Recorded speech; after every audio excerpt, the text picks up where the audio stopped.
Hey everyone, we're live, pal. Unfortunately, Andrew Zarian is off of the show today. He has work to do. Bah humbug on Andrew Zarian and his professional job. But we do have one replacement specifically, and then we'll bring on a second guest today. Paul Fontaine, what is going on, my friend? Not much. I'm happy to finally be on this show. I know we've talked about it for a while, and got a great show here. What a day for Andrew to miss, by the way. I know this. I'm sure Andrew is so frustrated that this is the show that Yeah. he has to miss. Okay, so before we actually get to the news that we're kind of just teasing here, explain to the viewers and the listeners what you do for this very website. Well, I mean, mainly at this point is I do the ratings articles that come out pretty much daily for AEW and WWE. Big Dave still does the Monday Night Raw stuff, but I do that. I occasionally, do guest spots on podcasts as well. That's not like an official role, just kind of what I do. Currently doing the best of 2023 series in MMA with Josh Nason on Josh Nation's Punch Out. So I've already done one, and we'll do three more by the end of the month or early next month. So yeah, those are my official roles, and I guess I'm the backup MMA coverage guy for the website as well with Ryan Frederick, and occasionally get credentialed to shows and But whatnot. Ryan doesn't take any days off, so how can you No, actually be the backup? no, he's the best person in the world to be the backup for. All right. It's awesome. Don't worry, folks. I will fix my camera here. It actually fell off of the thing. But okay, so what we're going to talk about, what we're going to lead here into, which is, I had the show plan. I was like, okay, no Andrew, so let's talk about some wrestling stuff, and we'll go into a lot of the good things happening in wrestling. And then Dave Meltzer himself drops a literal bomb on us. I don't know, it was about an hour ago. Producer John, do you have this tweet that Dave Meltzer tweeted out earlier? Yes. So in rare Dave form, and you really have to be an observer, reader, and longtime Dave follower to understand what I say in rare Dave form. Because I'll read the tweet out. Things are changing greatly. Let's just say things changed greatly with Raw negotiations from a few weeks ago, and Punk is a huge part of the selling point. So what does that mean? It could mean a myriad of things. And of course, there's no follow-up from Dave because that's his tweet. He knows what he's talking about, and it is up to other people to figure it out, I guess. So let's talk about what he may be talking about. And we'll save maybe the most newsworthy speculation for the end here. But Paul, throw out one scenario that he may be talking about. Well, it's funny because I saw this posted, and then someone reacted very almost like alarmingly, like, "Oh no!" And I'm like, "Well, what's wrong?" I mean, probably just means they're going to get more money from somebody. And my initial thought, honestly, was maybe Fox is back in the game. They gave up SmackDown, and maybe they weren't interested in wrestling, but now that Punk is a factor, and he did show some growth for his segment on Friday on Raw or on SmackDown, I should say. So, I mean, I thought, well, maybe it could be that, and then other people have other ideas that they automatically jump to. So the last thing that we knew or that we had heard was that FX was kind of the leader in the Yeah. clubhouse for Raw, and it a bunch of different reasons why. We heard Fox was wanted out of the WWE business, and we saw Brandon Thurston and others have been posting about demographic numbers and Mhm. ad rates, and pro wrestling is still on the lowest end probably when it comes to the hours of television that there actually is when it comes to pro wrestling. So all of those reasons tell us why Fox would possibly want to be out of the wrestling business. But there are other companies that are maybe bidding or maybe not interested at the price and may now be interested at the price. And you remember what happened the last time these negotiations happened is they lucked into Ronda Rousey. And Ronda Yep. Rousey was all of a sudden the person was like, oh, like we need to get into this WWE business because Ronda Rousey's a crossover star. Now, Ronda Rousey didn't stick around for very long, and I'm sure that WWE knew she wasn't going to stick around for very long, but they utilized that to in their last negotiation. So now you have this CM Punk presence at the last second of negotiations Yeah. here. Not really the last second, because Mark Shapiro said that they could go all the way until, literally when they're up to come to an agreement. But now CM Punk falls into their lap. Tony Khan fires him, and rightfully so.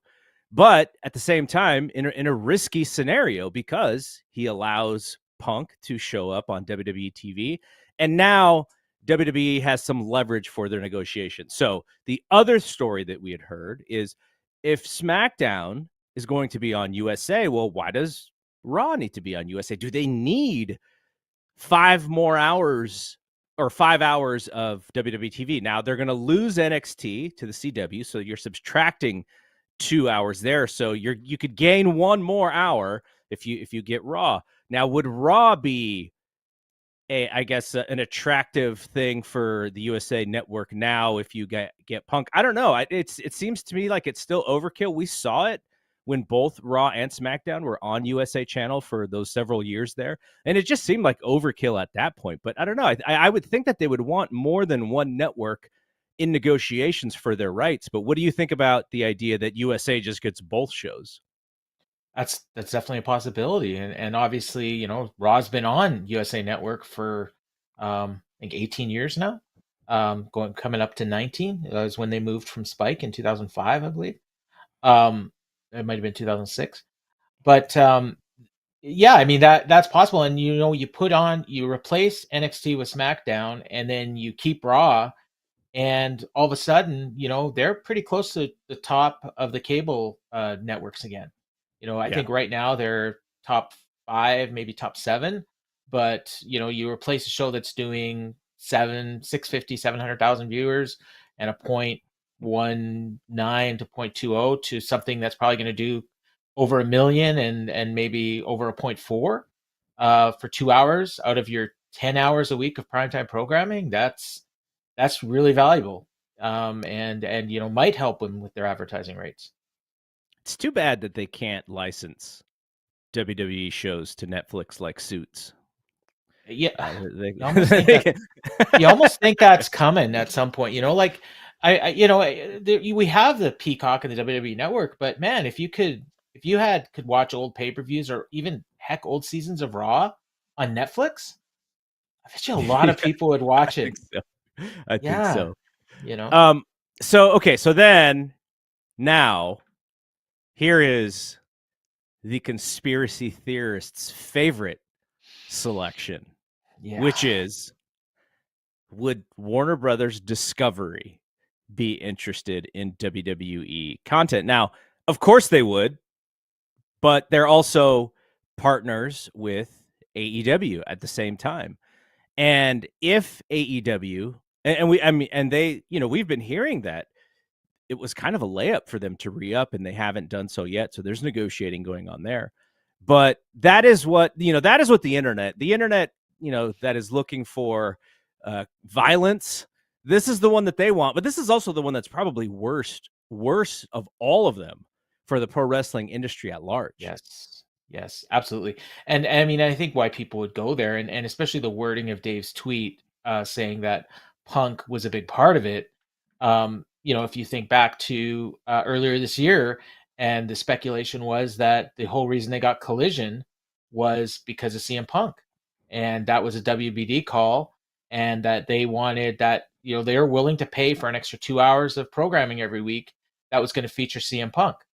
And that also gave Tony the ability to separate him from the Elite on different shows, and that didn't work out. But if they wanted him bad enough to give AEW 2 more hours of programming every week, who's to say that him being on Raw, and he's signed for Raw, I mean, that was made clear last night.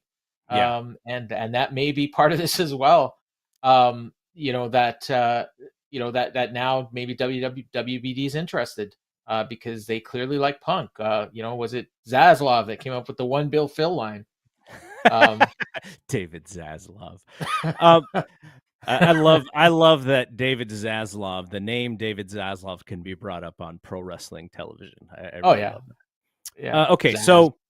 so that is the scary one to me, Yeah. and it is also. I think it is. I've been saying this for a long time.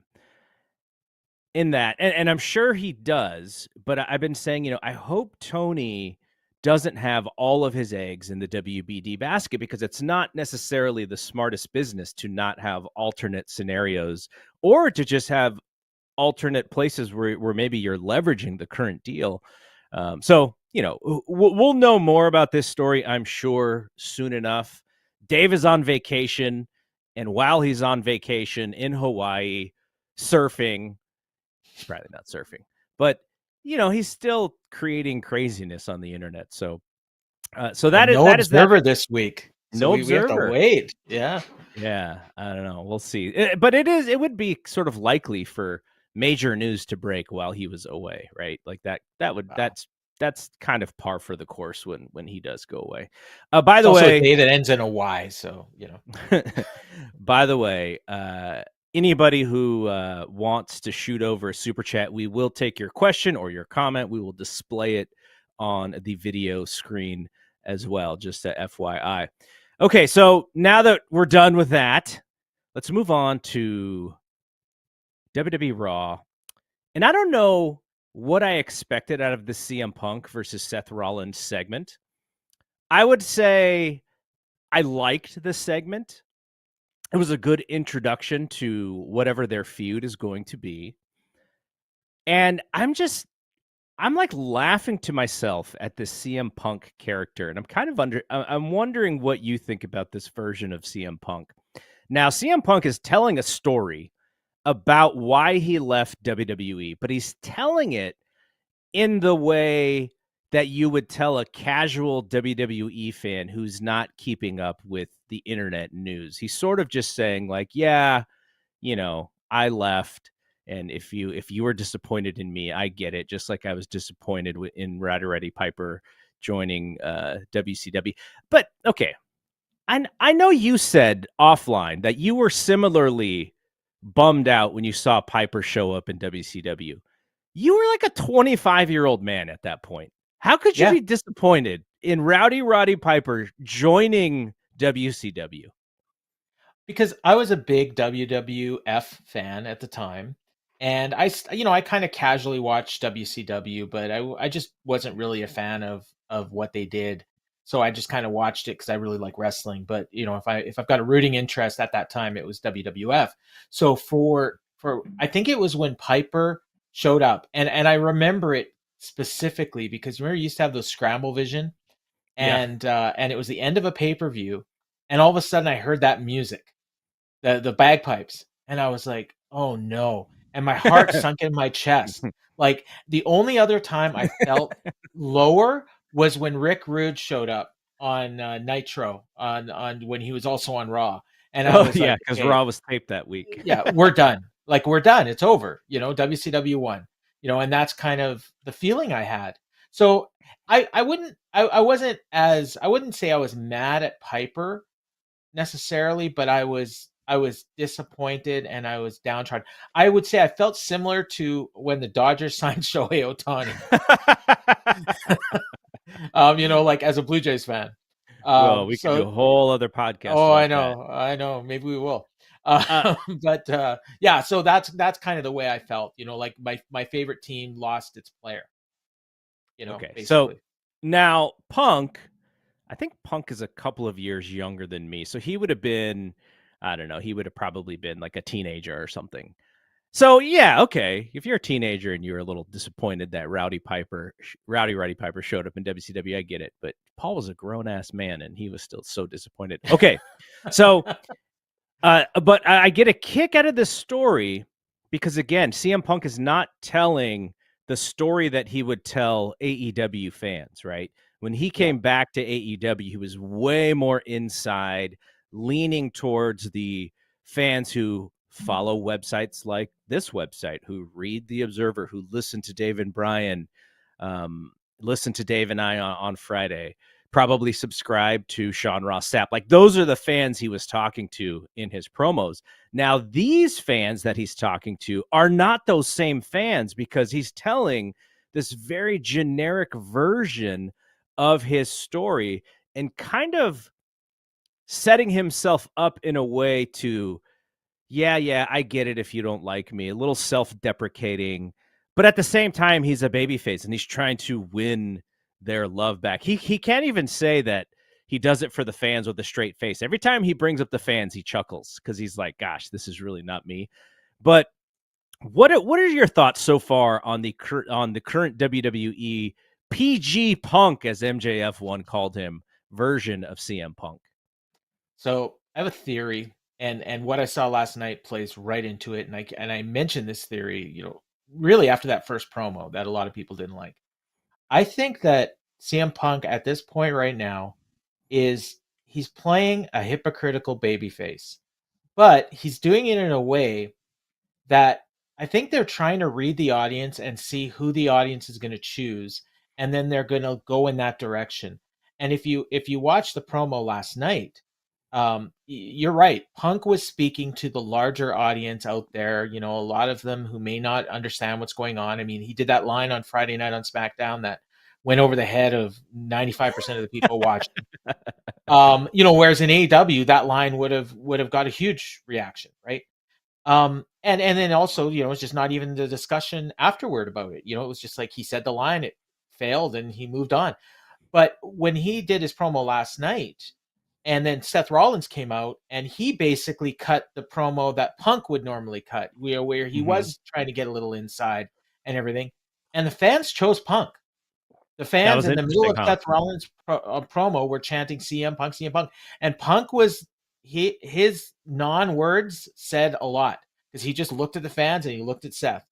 I thought the best part of that With whole his promo. arms crossed, like Yep. an angry auntie who's just Yeah. frustrated at her Yeah. relative. So I think the best part of that promo, actually, to be honest, was the very beginning before either one of them said a word. Well, I mean, Punk had done his promo earlier, but when they just stood in the ring and stared at each other, Seth and just and wanted to show how much taller he was, and he was also well, wearing heels, I'm sure, to make yeah, himself look that much but taller. it was like the anticipation, and you Mhm. get that WWE does this so well, and they Yeah. shoot it and they give it enough time to where the fans really want to see this match, and this Yes. match, as of right now, I is wanna see the easily match. it's easily headlining one of the nights of WrestleMania. Yeah, I Um, want and you and know honestly, at what's this gonna suck is that, I know they love to have one of the women's matches headline WrestleMania, but if this match headlines night 2 or night 1, Roman's headlining the other night, and you're not gonna have a women's match, uh, like last year. no, last year didn't they have they had Roman headline one night and the Kevin Owens and Sami Zayn headline the other night, Yeah, but and not then no women.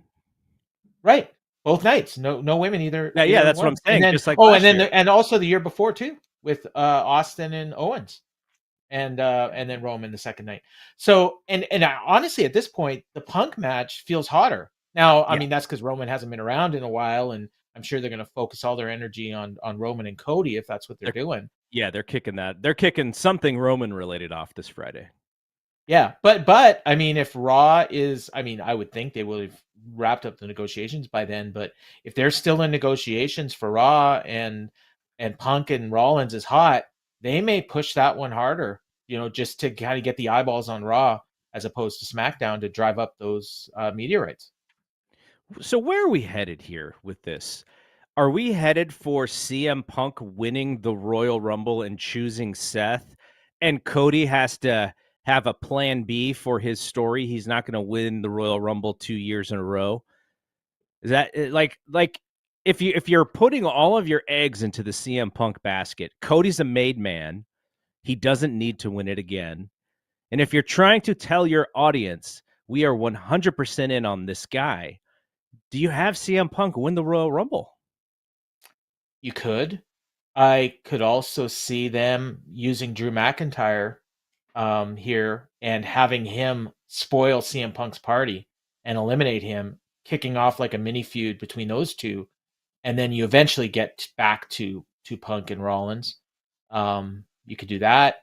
What I really love about this year's Royal Rumble is like there's a couple clear like guys that you think, oh yeah, for sure can win, but they got probably like a half dozen others that would be viable.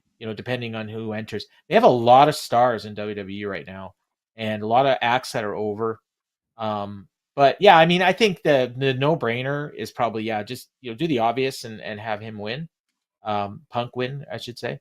But they could throw a curveball and see. The other thing is, do you see how Punk would handle, being told no, you're not winning, and make sure he doesn't take his ball and go home or something like that. So they're leaning into the fan base remembering certain things happening, and they don't often do this, though they've done it a little bit more in the past. They don't necessarily look back to tell old stories, but there is an old story that they can tell here, right? Because from my memory, now your memory's going to probably be better than mine at this point on this stuff, but when the Shield comes in, weren't they mercenaries for CM Punk originally? I believe so. And I believe that there was one member of the Shield that Punk actually didn't want.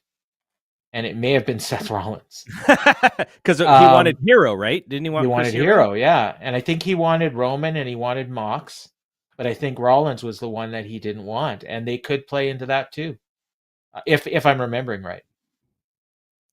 I'm trying to look at the origin story here. I'll be honest, I wasn't that was during a period of time when I wasn't watching all the WWE stuff and I was skipping a lot of pay-per-views because that's before the network. So I didn't even see the Shield debut.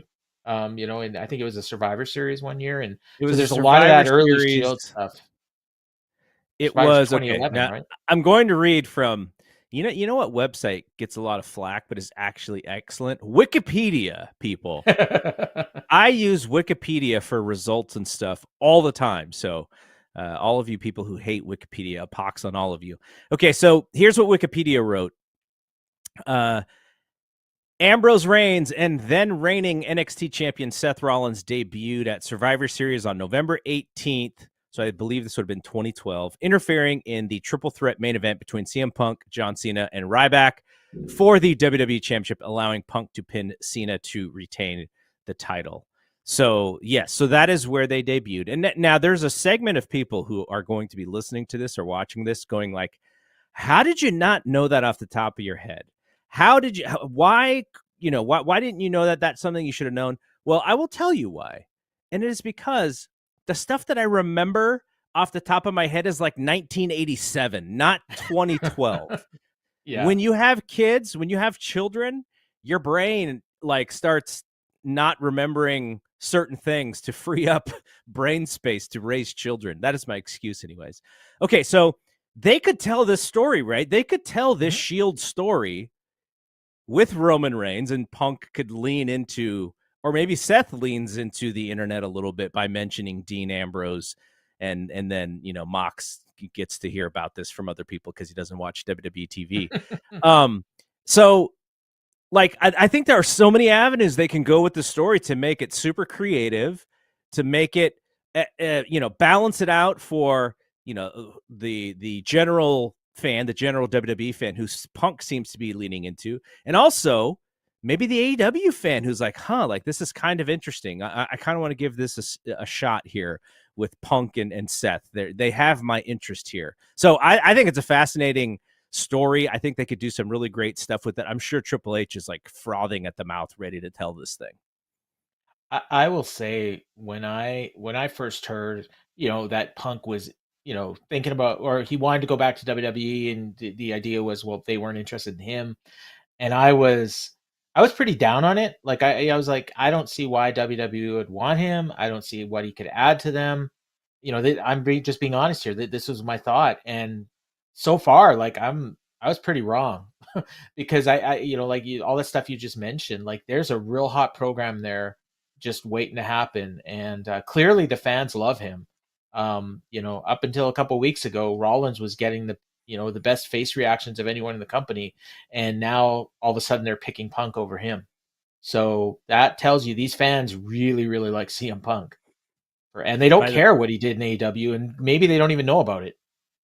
by the way, you're getting heat in this chat for getting it Oh, am I? wrong. That Okay. Seth Rollins was not the one CM Punk Okay. didn't want. It was Roman Reigns that he didn't Really? want. Oh, so that, well, maybe that'll play in later on then. And like I said, like Garrett, I had kids and everything, and plus I wasn't watching WWE at the time, so I Yeah, was yeah. following it through the Observer, pretty much. But There were a lot of moments of that for me yeah, over the years as well. It's Scott like, you know Young, our what? buddy Scott Young, he has like a photographic memory when it comes to WWE from 2005 to 2015. He's your guy. Yeah, he's money on that stuff. I'm like, really? That thing happened? I watched it. Yeah. I have no recollection of it. He's like, Okay. "Yeah, what's your favorite match?" Oh, dude, Kofi Kingston against Dolph Ziggler from, Judgment Day 2012. I was like, okay, I'll take your word for it.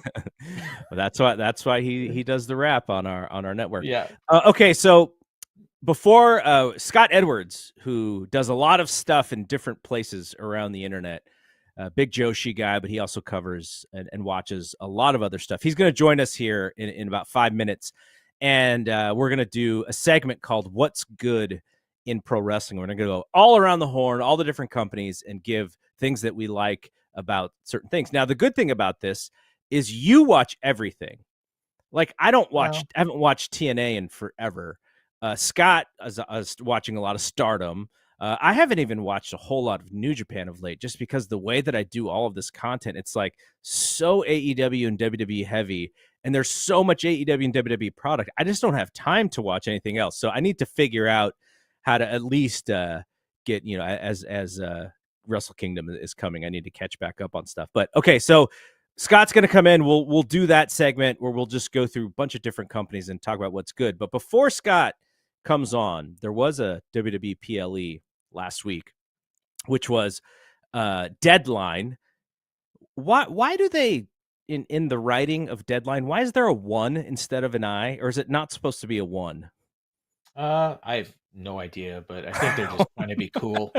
I Deadline, was trying to with a figure out what the one. Yeah. significance for the 1 is, but maybe I it's not mean, supposed you to be have a a 1. deadline. It's like, I don't know, like a countdown, and the one would be at the end of the countdown. Maybe. I don't know. Yeah, I don't. But I'll be honest. I had that question myself, and then I just kind of decided to watch some good wrestling and not worry about the graphics. Like so World's End, and why isn't there an apostrophe? gosh, when we talk about what's good in NXT, I'm going to talk about Trick Williams because he was crazy over in that match. What did you think of overall of the PLE? Was it one of the better ones? I felt like I thought there was good stuff in it, but I was also like, this could have been, 2 nights of NXT Tuesday television. It didn't need to be a PLE in some of it, but then in others, I was like, man, this was really good stuff. I will say, if you would have eliminated the women's cage match and the Carmelo Hayes Lexus King match and added the Axiom Nathan Fraser pre-show match to the main card, this would have been like a classic takeover. That's how good it was. But those two matches brought it down. It made it feel longer. Like I remember when the Trick Williams match was over, I'll call it the Trick Williams match because it was a showcase for him. When that match was over, like I was thinking, man, this was a great show. And then I was like, oh, right, we still got Baron Corbin and Ilya Dragunov. And then all of a sudden they do a video package for these women. And I'm like, what? Yeah. Like, there's, and it's like, and nothing against Roxanne and Kiana James, and they had it was an okay match, but They should have that saved would have that been, for this Tuesday.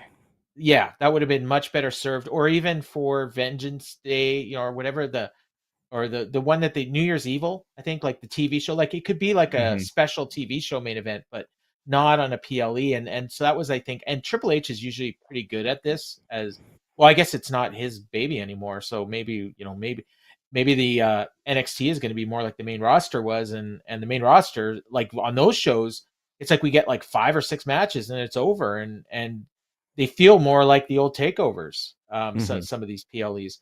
So yeah, like I enjoyed myself watching it, and at times it felt like an old takeover. And then you remembered, oh yeah, I'm watching developmental. I like the main event probably more than you did.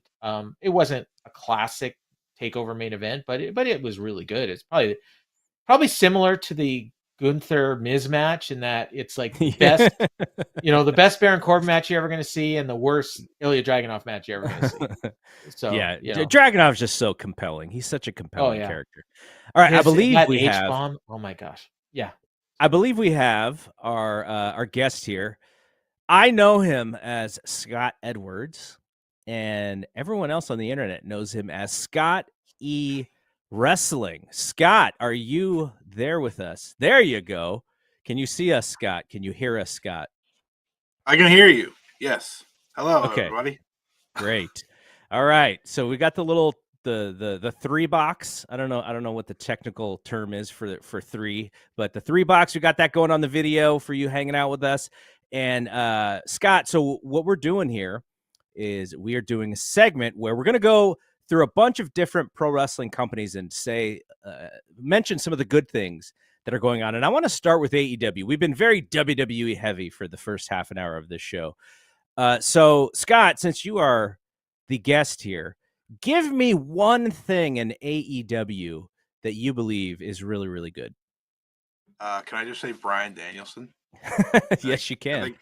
I guess by default that means the entire Continental Classic. I think it's been a great tournament, and I think Danielson has been really the lead of moving the tournament up another level, if that makes sense. I think once he started wrestling, I feel like everyone felt even more determined to go out there and put on a show. And like his first 3 matches have been incredible. The Kingston one, Garcia one, and then the Andrade one on Collision. I just think they've all been fantastic. And there's been this discussion online of like he's making a run at the Wrestler of the Year, which many felt Ospreay and others probably ran away with by now. I just wish he was healthy the whole year because I think Danielson healthy means AEW is at the very best it can be, and I feel like I'm feeling that every single week at this point. Okay, are you buying the eye injury here? No. No. I think he's a brilliant worker in that he re-injured his eye in the same match that he initially injured his eye. And I think that's just a great story to tell for the rest of this tournament. I think the reason that he is such a, special pro wrestler is because of not only like the wrestling, but I mean, have you heard his promos? Like they have been out of this world. I wish they aired them all the time on TV because I think the promos that this crew overall have been doing has just been some of the best work in AEW all year, promo wise. Yeah. But yeah, no, I'm not buying the injury. All right, Paul. Now I will turn it to you. What is something good in AEW right now? Well, since Scott took the whole Cruiserweight Classic, or why do I call it Cruiserweight? The Continental Classic. Because I would have said Swerve. But and I will, I'll kind of stick to that, but he's part of that tournament. So I'll go somewhere else. And I will say actually that I'm really, after a very, very shaky start, I'm starting to get into this MJF storyline, and especially adding Hangman to the mix on last week. And not necessarily a fan of like the whodunit stuff and the devil, but just this MJF that kind of trying to redeem himself and wrestling for the fans. And I think what's going to end up happening is it's going to backfire on him, and then he's going to end up being more vicious at the end of it. So I'm kind of really, really interested to see where that goes. Although I will say, like, some of the stuff leading up to it wasn't great, but the last several weeks, maybe month or so, I've been more into it than I was previously. Okay, but can I follow up here and ask you, do you like just the idea of the devil and the mask and the henchman? Because it leans very, very hokey for something that is supposed to be a little bit serious, I think. Not really. I wish it wouldn't have gone on this long, and it feels like they've probably pivoted about 5 times in the since they originally did it, and that may be due to injuries that have happened along the way. So that's part of it. But I will say, like, just the fact that they're kind of now laying seeds for, okay, who's it going to be? Like, it's not so much about the fact that it's the devil makes it seem hokey. If it was just like this mystery attacker, like, I mean, NXT's doing, a similar kind of thing, but the idea is MJF has obviously made a lot of enemies along the way, and so there's a lot of people this could be, and then again, the idea that it could just be MJF himself, like against his opponents. So I really feel like, heading into World's End, it's just a couple weeks away now. Like, that MJF Samoa Joe match feels like a really big deal, and MJF's held the belt for a year now, and every time he wrestles, it could be the last time, and it's going to be an historic end to this reign whenever it happens, and so that's one of the reasons I'm invested, and I think why the fans are invested too, because if you look at their pay-per-view numbers, when MJF's defending the title, the numbers are a lot bigger than when he's not. Okay, so we'll bring back Scott for this question too, because Paul talked about the story and the whodunit aspect of it. I'm trying to think what is going to be acceptable because of this long chase of this story. Everyone is like, man, this thing better be good. Like, what would even be good at this point?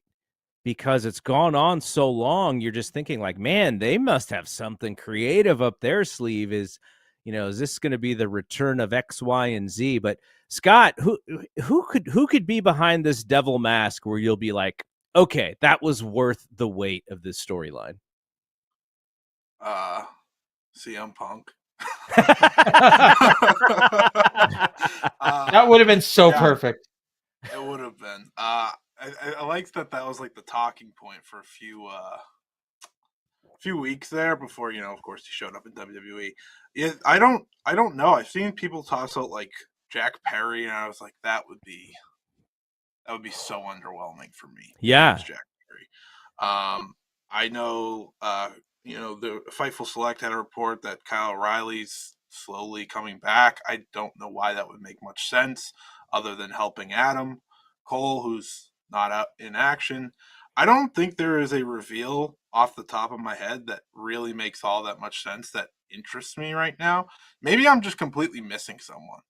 But the Jack Perry one, I feel like, has the most legs to it, and that's the one that I think I'm least interested in. What do you think, Paul? I mean, I think it's Adam Cole or Britt Baker. I guess the one that would shock people and might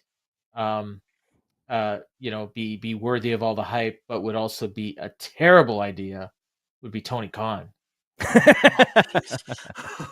But that would be worth the wait, like if that's what they were doing. But that would be death.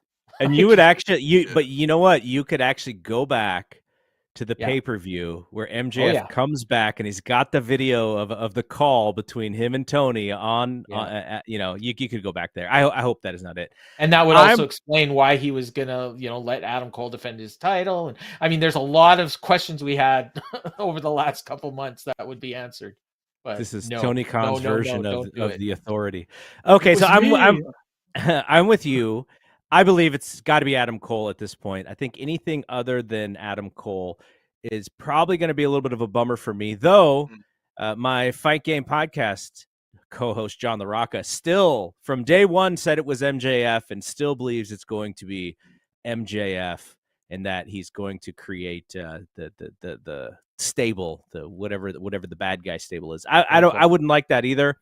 But I think it's Adam Cole. I'd be fine if it's Adam Cole. If you get Wardlow involved, you get Britt, you get Hangman, you get Taven and Bennett. I'm with that. I think that'd be pretty cool. Bennett could stay home. Well, I mean, together, just kidding. together. I kind of like them together. They're sort of underutilized, so maybe that's why I like them. Because I'm like, I wish they were on TV a little bit more than they were. But okay, so for me. In AEW, what's good? I mean, I think this is an obvious one. Christian has been great, though I just feel bad because he hasn't been able to, the internet loves him. I think the live crowd loves him, but he doesn't really move those TV numbers in a way that you would think that this quality of promo work that he's doing would garner for him. So, but I mean, if we're talking quality, like I'm not really caring about ratings. Christian has been excellent, even though I don't like a lot of the cheap heat stuff that he does. Just the way that he promos is just pretty great. So since we have Scott here, and you can't bring on Scott without talking about Stardom. I know Paul and I will be silent in this question, but Scott, what is good about Stardom right now? That's kind of a loaded question because they've had a lot of problems recently. They've had a lot of injuries. The ticket sales have been a bit low because of it. However, they're closing out the year, heading towards Stardom Dream Queendom on the 29th, which is kind of the kickoff to Wrestle Kingdom Week, as New Japan's now calling it, which I think is a very fair name for it. That is their second biggest event of the year.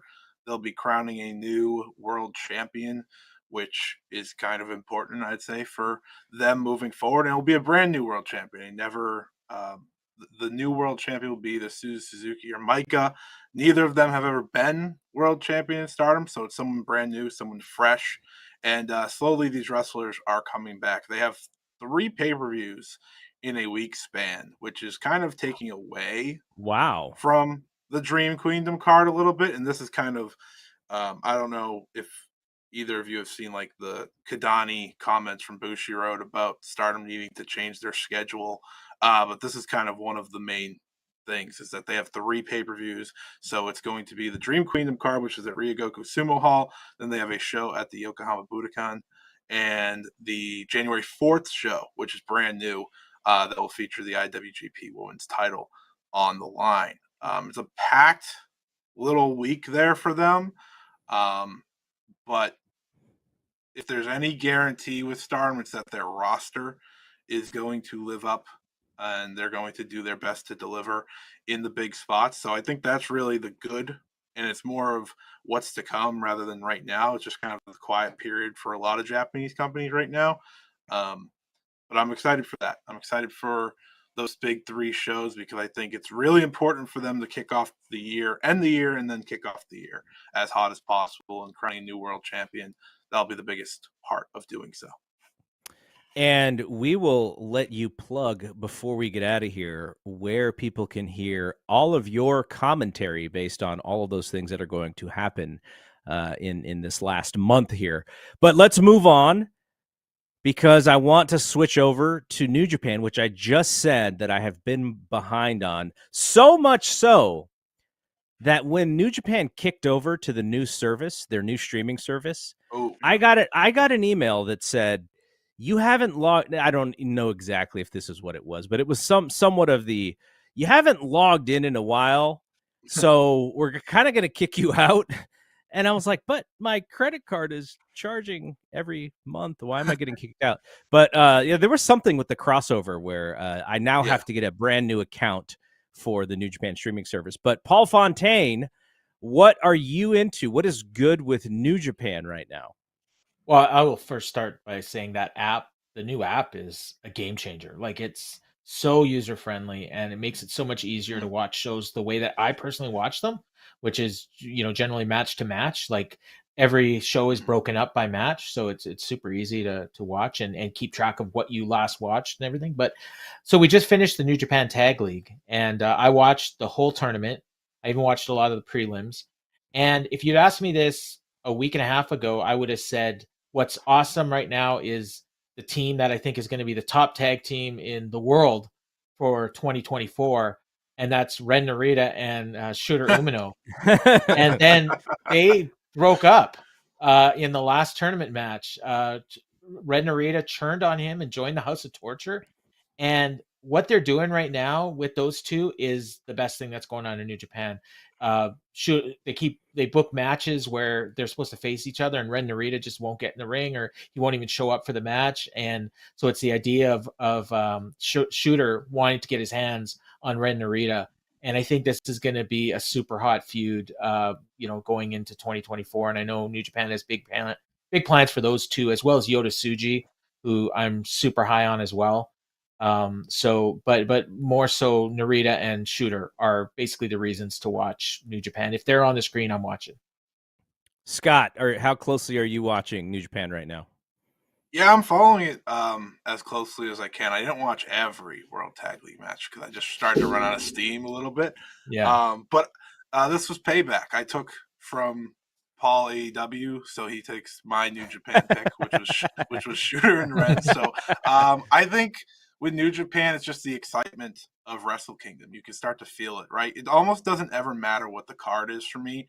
I'm just excited for the big show. I know that, a Naito main event is going to deliver no matter how you feel about the actual match that it is. I just know Naito and the way that the crowd reacts to him. I can't wait for that. Bryan Danielson is going to be in the Tokyo Dome. Can't stress that enough. I think some people are kind of fearful, so they're not getting their hopes up yet, just because he's a maniac and has another 4 or 5 matches before we get there. But yeah, overall, the Wrestle Kingdom build has been great. I'm hoping big spots for those 3 guys that Paul named, which are Ren, Shota Umino, and Yota Tsuji on that card, because to me, it's time to really get behind all 3 of them in full force. I don't know what Tsuji's going to do, but it looks like Narita and Shota should be facing each other, which is my hope, because I think Paul said it best. You can't really take your eyes off the screen with those 2 right now. What they've been doing for the past 5 months or so, really since probably the G1, it's been exciting. It's been fantastic. And it's a good time to get back into New Japan, as I often say, right ahead of Wrestle Kingdom. It's when they get hot again. Your Bryan Danielson commentary there. Bryan Danielson is like, if you are on a really good football team and you know that you're probably going to make the playoffs and all you need to do is really just stay healthy, and you're like, Patrick Mahomes, let's not go crazy here. We need you for the playoffs. And he's like, oh no, I am just going to run on every play and I'm going to try and fullback bulldozer linebackers. That's what Bryan Danielson is doing. These matches are not, they're safe matches in the zone of pro wrestling, but it's not like he's taking it easy in any of these Continental Classic matches to save up for Wrestle Kingdom. And then I'm sure, when it comes to these guys, they're probably going to fly out at the last minute possible so they can spend, the time with their family, and they're going to get in and they're going to be tired and their bodies are going to be achy and they're still going to go out there and deliver insane performances. So, okay. So are you guys staying up for Wrestle Kingdom though? Is that on the itinerary? Can you stay up all night? Scott does it with Stardom every single weekend, just about. So, are you doing it for Wrestle Kingdom as well? I am. I do it every year. I've done it every year since the first Jericho one. That was the first year I started staying up for Wrestle Kingdom, and or I sleep and then wake up for it. But this time around, there's a Stardom show before it, so there will be no sleeping. There will be just watching a ton of wrestling for hours and then sleeping all day. But that's okay, because I think the beauty of Wrestle Kingdom is we're coming off the holidays, so a lot of us are probably relaxed and had some vacation, so I'll just ruin all that in one day. That's perfectly fine with me. Paul, you were shaking your head. I don't think that you're watching live here. I can't. So because I think I'll be working that day, but what I'll do is I'll try to stay off the internet, and then I'll watch a little bit of it at lunchtime, maybe even a little bit before work, and then finish it at the end of the day of work. The one time I stayed up was the year that JR did commentary, and it was live on pay-per-view. I think Jeff Jarrett was on there. It was I can't remember which year that was, but it was right before New Japan World started, I think, and that was the one time that I watched it live, and I think this is the first time I watched it 3 live. days. Yeah, it killed me for 3 days. So I have to take the next day off. Like I cannot stay up all night and then go to bed for 2 hours and work. So I do take the next day off. But I will tell you the story of that show that you're talking about. It was me, John LaRocca, and Dave Dutra, who's an indie wrestler out here in the Bay Area. We all went to Dave's house to watch Wrestle Kingdom. Oh. And so, we got there a little early. There may have even been like a UFC. There was a UFC that started. Yeah, Okay. it ended right before it started. So at some point, it was like, I want to say it was like 11 p.m. our time. So the show starts at midnight. And we're like, all right, let's go find coffee. Like, let's just have coffee just in case we need it. And so the 7-Eleven down the street from Dave's is open. So we all get coffee. And Dave's like, sure, I'll take one. And so we bring it. And in the back of my mind, I was thinking, like, I don't think Dave's ever had coffee before. Like, it's just not his thing. And so I was like, I wonder why he wanted one. So, we're getting to, from what I remember, that show wasn't that late. Like they didn't go that long. Like some of them are like 5 hours long. And from what I remember, this one wasn't that long, but we're kind of hanging in there and doing fine. We got our coffee. And after show's over, as Dave does every time, if you go watch a show with him at his house, before you leave, he's like, okay, what'd you think? What was the best match? What was the worst match? Thumbs up, thumbs down show. And so he's doing that. And, we're kind of groggy. It's late. It's like 4 a.m. and he's fired up. And so then I was like, man, maybe he did have the coffee. And then I go into the kitchen, coffee untouched. Didn't even, just sat there. Maybe he just wanted it for the aroma. But that was the first time I did it. We did it last year too. I think we're going to do it again. There's a handful of us who go over his house and struggle the next day. But I think I want to say we had like 5 or 6 people last year stay up the whole night watching that show. So I think that is the plan again. And then New Japan comes to San Jose to run the old Civic Auditorium again, like within like 10 days or something. So I'll have my New Japan fix for the month of January. All right, we got 8 minutes left. I wanted to give a little love to TNA, not because I watch it necessarily, but I know Paul does watch it weekly. And what is good in TNA right now, Paul? I think Alex Shelley has had maybe the best year that nobody's talking about. I'll tweet out every once in a while my spreadsheet of all the matches I've watched over the course of the year, and I keep track of all of them, give them all my own personal star rating. And I mean, he's right up there with just about anybody in terms of like good to great matches that he's had, like in terms of sheer volume. Like the top end he's not Omega or even Danielson or Osprey, but he is, right at the top of the next tier. He's been Impact champion for a good part of the year. Him and Chris Sabin were tag team champions. They've held tag team champions in other companies, in New Japan, in GCW, in Revolver, I think. And so he's just had this career renaissance, and his matches are almost always great. His promos are great. And also in terms of commentary, I think the former Aiden English, like Matt Raywalt, and Tom, I like to call him Tom New Name. I can't remember. He used to be Tom Phillips in WWE. Is it Hannafin? Yeah, Hannafin. Yeah, I think. Yeah, those two might be the best North American commentary team going right now. It's either them or Cole and Barrett, in my opinion. Wait, no way. Better than Shivani and Taz? Come on. Yeah. Can't be better than Shivani and Taz. No, so I really enjoy it. I mean, there's some hokey stuff, but it's an easy to watch wrestling show. They do their monthly specials on Impact Plus. So if you pay for the service, you get the weekly TV show and their monthly specials. I don't buy all their pay-per-views, but I did buy the last one, and it was well worth the money. So and the other thing, Speedball. Like Speedball is worth the price of any pay-per-view you buy. I will say that as well. All right, Scott, are you at all watching TNA right now? I follow it loosely. I kind of watch from like pay-per-view to pay-per-view more than anything else, but I'm very interested in kind of the relaunch of TNA itself. I definitely agree with the Alex Shelley comment. I think he's been great this year. I when I used to like watch some indie stuff last year, he was like this great heel on the indies, and I believe he still is. Yeah. I think he's still doing the heel stuff, which is very funny because he's baby facing. Impact TNA. He's kind of a tweener in Impact, but after the Alexander stuff, he stayed a tweener because I thought the Yeah. Alexander stuff was great. I was happy It he was, leaned in yeah. to being an absolute, jerk in many ways. And I think he is so good at character work, like definitely underrated in his character work. Because I think everyone thinks of Shelley, thinks of the Motor City Machine Guns as just these great wrestlers in ring. But yeah, Shelley deserves his flowers for sure. He's been one of the best world champions this year. And I think he's the right person to kind of lead this new version of TNA. So I'm hoping he beats Moose at Hard to Kill when TNA is finally officially back. At the San Jose New Japan show last year, Motor City Machine Guns were just hanging out after the show. And I think they were at the same parking garage that I was at. So I was like, kind of just walked by them and I just kind of looked at them and I was like, I'm not going to say anything. They just look to be just hanging out, being buds.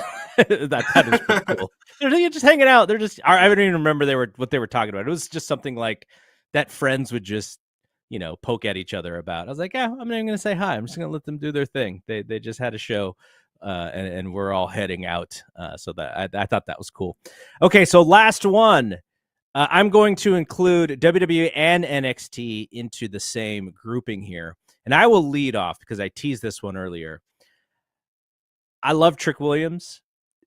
If there is a wrestling god, Trick Williams will become a B to B plus worker because he has the most John Cena-like charisma that I've seen on a wrestler since John Cena. There's something so likable about this dude. And I don't even know if he does anything excellent. He just has a likability about him that I guess you could say he's a great talker, but Cena was a great talker too, and that was part of the deal. But man, I watch wrestling and I really don't care who wins or loses necessarily when I watch these matches. I kind of just because the way that I cover this stuff is really about business and implications and where they go next. So I don't like out and out root for a wrestler to win a match. But when I watch Trick, I just feel myself like pulling for him. And so that is that is how I can tell like he's got me because I usually don't care about that stuff, but for me, it's got to be Trick. He's just the man right now, and I just can't wait to see what they are going to do with him next because there is an ascent coming, and there's a storyline payoff with he and Carmelo, and I guess Lexus King is not a part of it, which was kind of just a weird throw into that story, but yeah. So what about you, Scott? So are you saying you're holding yourself back from screaming "whoop that Trick" as they do in the crowds? Not only that, but the one thing that I enjoy about Booker T's commentary is when he sings along to "Whoop That Trick." That's the only thing I like about it. I'm like with Booker at that moment. And so it's just amazing. It's so great what they've done with him. I just find it amazing. Go ahead. Very natural he's been of getting over, which I think is awesome. I'm just going to go with Cody. I think him staying as popular as he has for as long as he has is a testament to how great he is at what he does.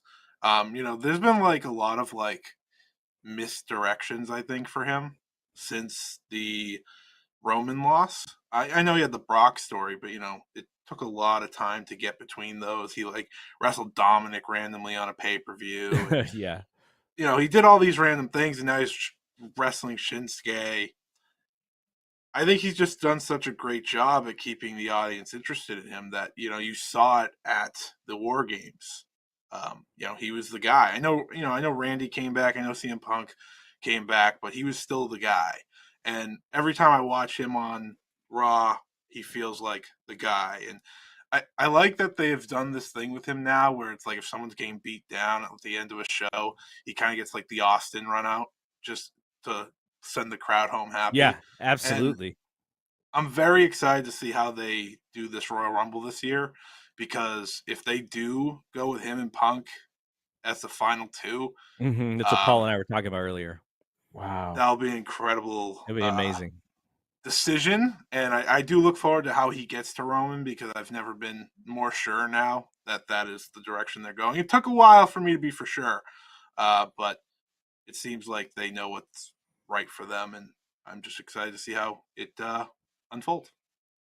All right, Paul, you can go with yours now, and then we'll get out All of here. right. We'll get the plugs in after this. I will say Drew McIntyre. I He's am been really, awesome. really a fan of the new character. Everyone's talking about the Seth and Cody promo from Raw on Monday. I thought Drew's promo to kick off the show was incredible. The way he was interacting with the fans, asking them to put up their hands if you've ever had someone that wronged you and didn't apologize, and then he picks out one guy and says, "You didn't put up your hand. What's your name?" Austin. And it's like, and the guy is like, "I guess you just don't care about your family." And oh my god, this guy's great. Just so relatable, but yet like he's clearly a heel, but he's one that you can't argue with what he's saying. Like it's just so great. And I think like what Scott was talking about, if we get Cody and Punk, Drew's got to be the third guy, and it's got to Gunther's like got to be in there too. They have yeah, some yeah, top but people. Drew screwing one of those two guys would be great. And yeah, so I hope he resigns. I really do. I love the finish of the Raw match, and it was kind of a screwy finish, but just the thought behind it, which is he rakes Jay's eye Yeah, when the referee can't see, and then he hits him with the kick because Jay can't see out of his eye, so he doesn't know what's coming. And he kind of said on the promo that you're talking about, he said that now all you have to do is apologize. It may not be yeah. perfect, but you just apologize when you do something wrong. So I hope on Monday when they show the eye rake into the kick, I hope he just apologizes. Like, yeah, sorry guys, that's what I He had to do should to have win. just apologized like right to Jay, like as they were like finishing. Sorry, buddy. All right, I know Paul, you're running here. You Yeah. got to get going, but why don't you get a plug in? I can give the one, which is you're doing you do a live stream on our YouTube channel, the Fight Game Media Network YouTube channel. You and Jeff Hawkins do a live stream reaction show to AEW Dynamite about 20 minutes after Dynamite ends on the East Coast every Wednesday night. Yeah, and in about 20 minutes, I think there's going to be an article on the front page by me covering for Dave for the Raw ratings this week. I Oh, just there you found go. out. I got a message while we were doing this show. So yeah, I'll be working on that right away. But yeah, I've got that. I've got the In the Clinch MMA podcast also on the Fight Game Media Network, and I'm also I did a show best albums of all time with my buddy Dan and my other buddy David, and so that's on my Facebook, and I tweeted it out as well. So if you want to check that out, it's music from we did a year-long countdown. We had the two best albums of all time for 2023, and it was Princess Purple Rain and Led Zeppelin 4. So Oh, you get wow. to hear the majority of those two albums, as well as the semifinalists, which was Oasis and Def Leppard. So check that out on my Twitter. All right, there you Paul go. A. Sfontaine. All right, Scott. Let's talk about all the stuff that you're doing, because you're doing content for lots of different places. So let people know where they can find your stuff. Yeah, you can check out my podcast on the Fight Game Media Network feed, wherever you get your podcasts, at the 5-Star Joshi Show. I cover Joshi every single week. So if you're looking to get into Stardom or Joshi Wrestling, I think this is the place to go. I'll be live on the 29th. This is me telling Garrett as well. I'll be live on the 29th. Following Stardom Dream Queendom to review that show, have some guests on. They'll be over on the Fight Game Media YouTube channel, so definitely check that out. I also have another podcast that's called the Stardom Road podcast. That's more of a look into the history of Stardom, with the promotion becoming so popular over the past couple of years. I felt it was a good time to kind of jump into that. They have over 10 years of history, and it's been a lot of fun. I do that with my friend Trent. And yeah, I of course do content for Fightful. I have interviews over there with the likes of Sarai, formerly of Sarai, of WWE. If you've seen the Sukeban promotion pop up, I've interviewed a few of their wrestlers recently. And yeah, I keep working over there. And then I write for a number of places as well. but I don't have anything immediate, so I can't really pitch that. But the two places I write the most are Voices of Wrestling and Wrestle Purist. So those are the best places to find me. All right. Well, I want to thank you for jumping on with us. I only found out that Andrew was going to miss this morning. So I was like, okay, we want to have a show. Well, I want to try and do this more frequently when Andrew can't go or when I can't go. I still want us to have this show up for people because I get so many tweets and text messages about where the show is and did I miss the download? What's going on? So we're going to try and do this throughout next year as well. We may still have to miss a week here and there, but I do want to make sure that we get a show up as much as possible, even if Andrew or I have to miss. So thank you to Scott E. Wrestling. You can find him at Scott E. Wrestling. Paul Fontaine as well. You can find him at Paul Ace Fontaine on Twitter. And I will also put their handles in the write-up for this show that will go up on F4W's website. So for Paul, for Scott, and for Andrew, who is with us in spirit, and producer John, I'm Double G. We will see you when we see you. Peace out.